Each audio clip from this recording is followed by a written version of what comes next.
atau 9 bulan, paling lama 4 tahun. Nah, karena dia menemukan terjadinya fazail akbar, suatu kejadian yang sangat dahsyat, hari kiamat namanya, maka bisa anak yang ada di dalam perut ibu tersebut maka akan lahir ke alam dunia, saking dahsyatnya terjadinya hari kiamat.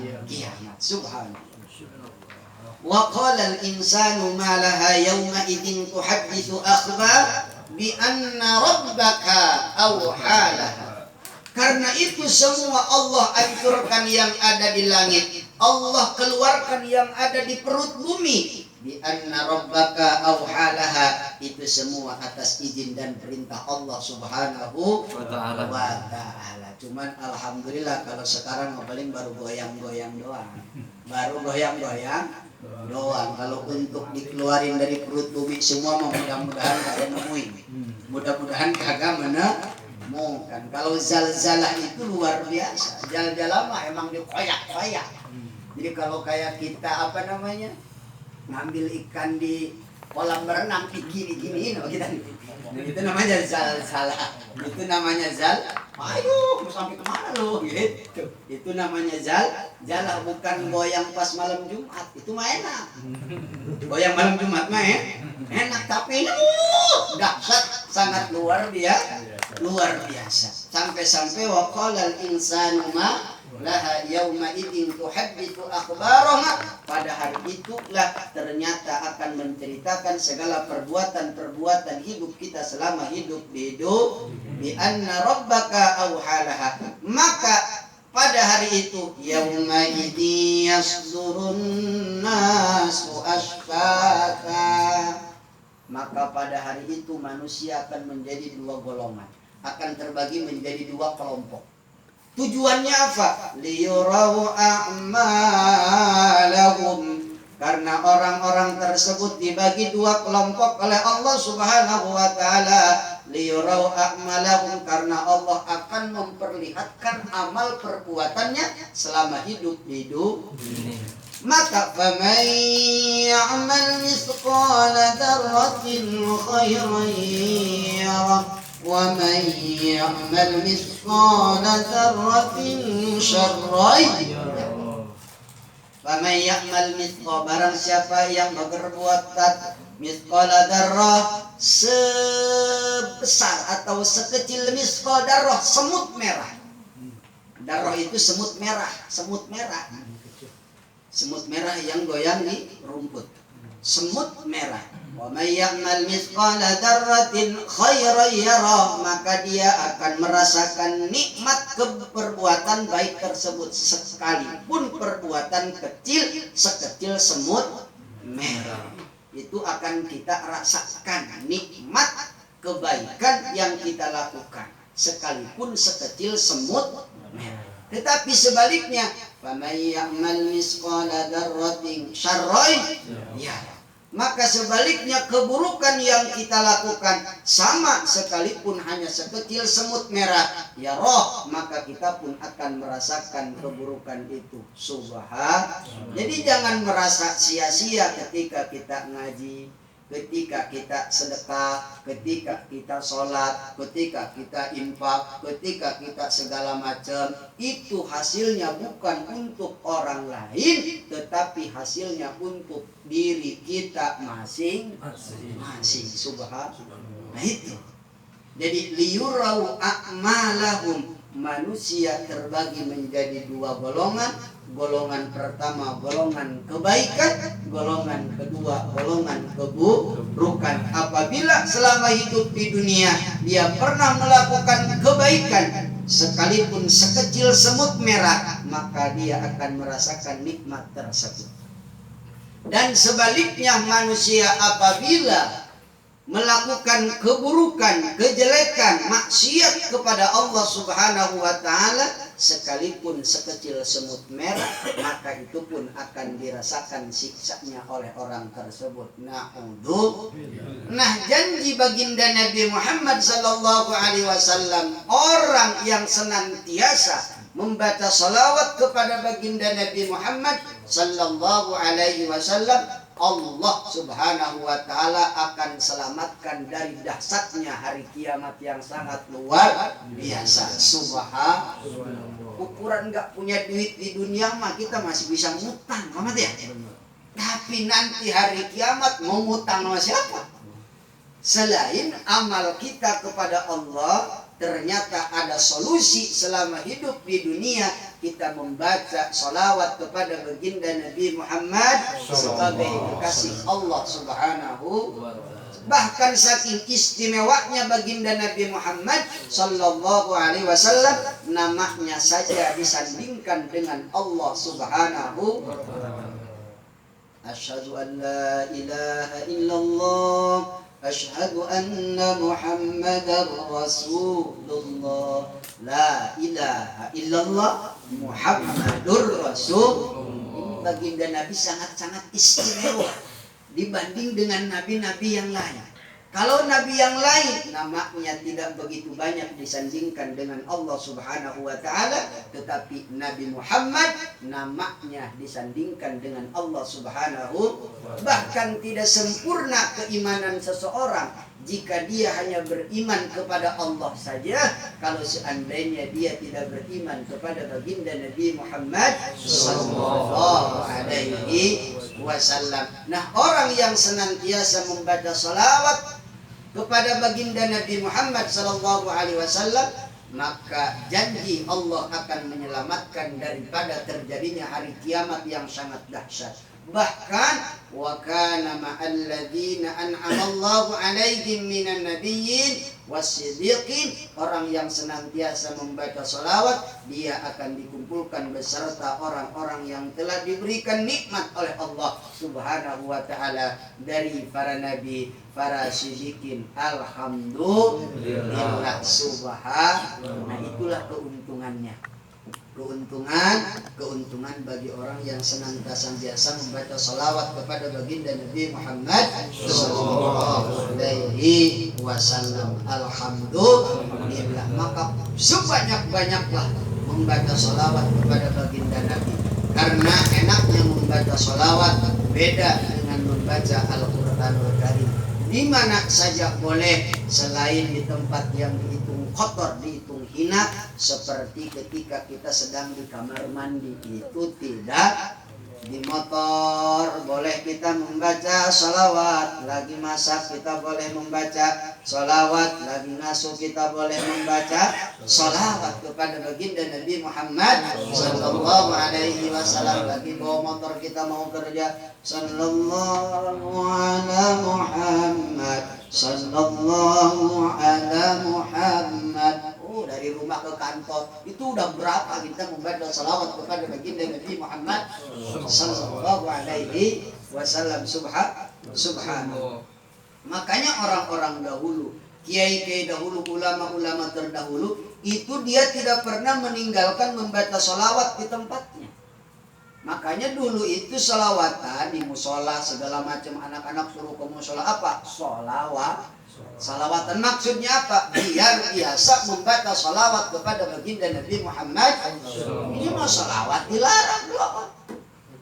Maka orang yang melarang membaca salawat kepada baginda Nabi Muhammad sallallahu alaihi wasallam, maka kelak dia tidak akan kenal dengan baginda Nabi Muhammad sallallahu alaihi wasallam. Naudzubillah. Jika kita ingin dikenal oleh baginda Nabi Muhammad, maka banyak-banyaklah membaca salawat kepada baginda Nabi Muhammad sallallahu alaihi. Dan alhamdulillah ratib yang kita baca ini bentuknya zikir, tahmid, salawat, puji-pujian kepada Allah Subhanahu wa Ta'ala, puji-pujian kepada Rasulullah sallallahu alaihi wasallam. Sekalipun kita hidup di dunia sederhana, biasa-biasa saja, karena di dunia sifatnya fata morgana, sifatnya sementara, kekal tidak abadi. Di dunia ini sedih sementara, bahagia sementara, tapi yang kekal abadi adalah di akhirat sana. Maka kalau seandainya tidak ada penyelamat kita untuk mendapatkan kebahagiaan, alangkah sedihnya kita hidup di akhirat tanpa teman. Naudzubillah.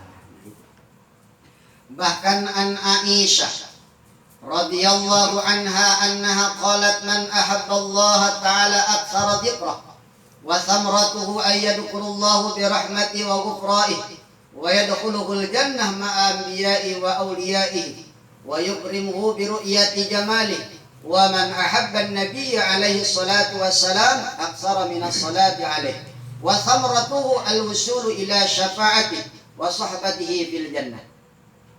Diriwayatkan dari Ibunda Siti Aisyah radhiyallahu anha.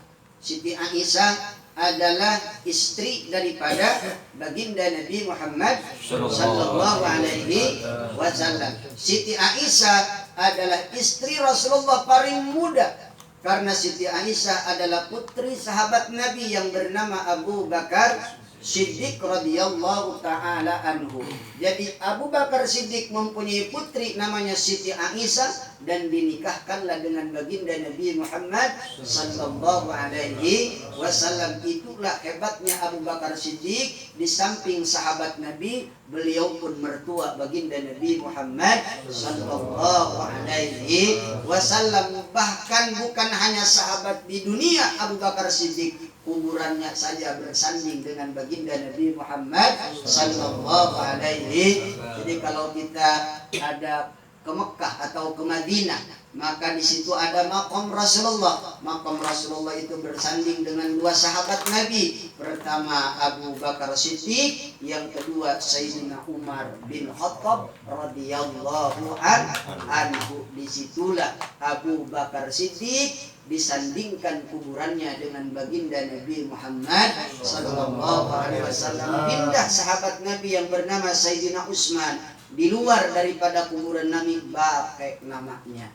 Maka insya Allah orang yang senantiasa membaca salawat, insya Allah akan dipertemukan oleh Allah dengan para nabi-nabinya Allah, dengan para sahabat-sahabat Nabi. Alhamdulillah.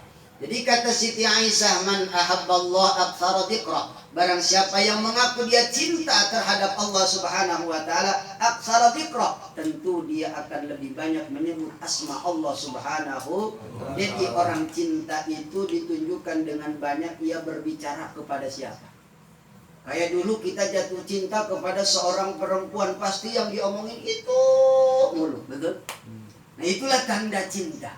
Jadi tanda cinta kita pun kepada Allah Subhanahu wa taala, di mana tempat, di mana saja kita menyebut zikir kepada Allah Subhanahu wa taala, itu menandakan bahwa cinta kita kepada Allah Subhanahu wa thamratuhu, buah atau hasil daripada rasa cinta kita kepada Allah Subhanahu wa taala, ayyadkhulullahu birahmati, agar Allah memberikan nikmatnya kepada kita, menyebut Allah dengan kasih sayangnya Allah Subhanahu wa ta'ala. Jadi orang yang senantiasa berzikir kepada Allah, menyebut nama Allah, maka orang tersebut ada di dalam kasih sayangnya Allah Subhanahu.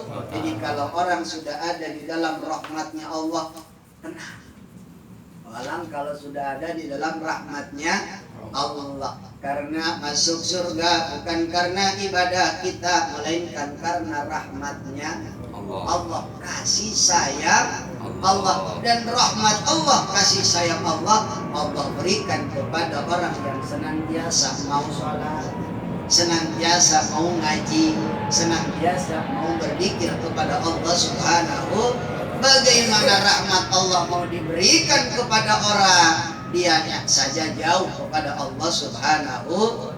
Jangan sampai bilang begini, Ustadz saya udah punya rahmat. Rahmat mana? Itu mah tukang cilok. Emang kebetulan namanya rahmat, bukan rahmat yang itu. Tapi rahmat yang maksud di sini adalah rahmat kasih sayang Allah Subhanahu. Jadi nanti kita dimasukkan surga emang bukan karena ibadah kita, tetapi karena kasih sayang Allah. Dan kasih sayang Allah, Allah berikan, Allah tempatkan, yaitu bagi orang yang nurut terhadap Allah Subhanahu. Orang kagak ngaji, orang kagak sholat, orang maksiat, bagaimana mau mendapatkan rahmat dari Allah Subhanahu wa ta'ala.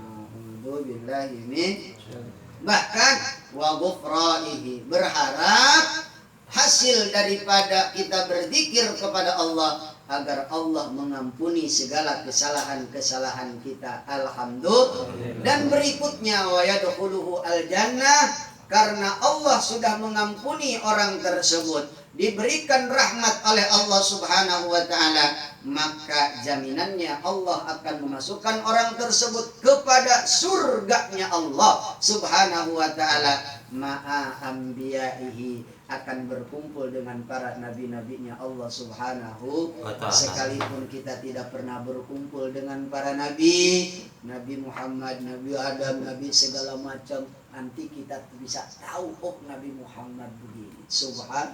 Tapi syaratnya cinta dulu kepada Nabi Muhammad sallallahu alaihi. Mana lagi wa auliyaihi, para kekasih Allah, wali-wali Allah. Mungkin kita tidak pernah berjumpa dengan wali-wali songo, wali-wali 9, tetapi nanti kita akan dipersatukan dengan wali-walinya Allah Subhanahu wa ta'ala. Subhanallah, Tuhan Syekh Abdul Qadir Jailani, Al-Habib Abdullah bin Abu Bakar Al-Idrus. Kita tidak tahu, tetapi kita membaca zikirnya, ratibnya yang disusun oleh para waliullah, menunjukkan rasa cinta kita kepada Allah. Insya Allah kita akan bersama kekasih-kekasih Allah Subhanahu wa ta'ala. Alhamdulillah. Bahkan wa yukrimuhullahu bi ru'yati jamali, Allah akan memuliakan orang tersebut bi ru'yati jamali, dengan melihat maha indahnya Allah Subhanahu. Nanti kita akan bisa melihat keindahan-keindahan yang tidak pernah dilihat di alam dunia.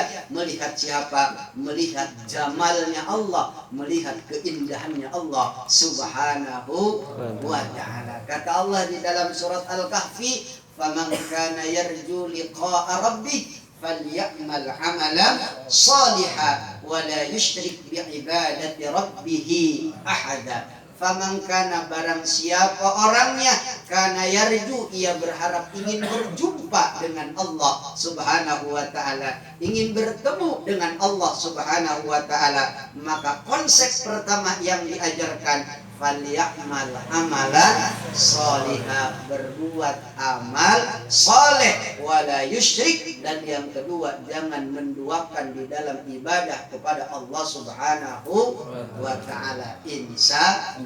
Jadi kita akan bisa melihat nanti jamalnya Allah. Jadi kita akan melihat Tuhan kita nanti. Subhanallah. Waman, nanti kalau sudah melihat jamalnya Allah, lupa kenikmatan-kenikmatan yang lain. Sekalipun kita di surga, indah, begitu indah, tetapi ketika melihat jamalnya Allah, surga tidak ada apa-apanya. Kalau kita sering dengar almarhum Al-Maghfurlah rahimahullah ta'ala Abu Yahudi Tertusi ketika menyampaikan, kalau seandainya orang sudah melihat jamalnya Allah, ibarat manusia sedang jatuh cinta